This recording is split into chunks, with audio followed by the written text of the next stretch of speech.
आप लोग जीते हो और जीतने के बाद 2-3 दिन के बाद आप लोग अच्छे तैयारी से जहाँ-जहाँ में हमारे 13 एमएलए जीते हैं, वहाँ में आप लोग रेडी करो और विजय मिছিল करो।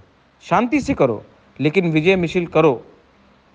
75 साल के बाद पहले बार एक रीजनल पार्टी को 13 सीट मिला है और असेंबली में सेकंड लार्जेस्ट पार्टी बन के बैठा है।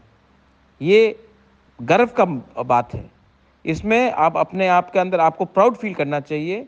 4 दिन के बाद 13 जगह में जहाँ में हम लोग जीते हैं, वहाँ में प्रिपरेशन करके शांति से विजय मिছিল करने का तैयारी करो। ये बुबागरा का मैसेज है।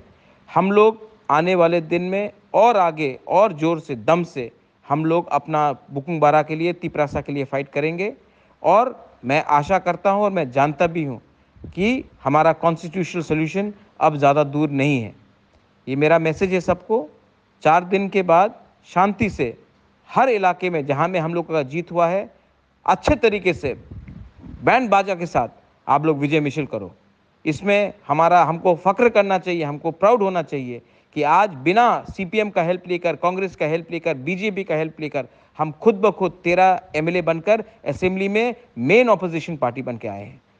फ़ख्र करो अपने ऊपर विश्वास करो और आगे बढ़ो। दिस इज़ बुबागरा, my message to all of you. हम बाय।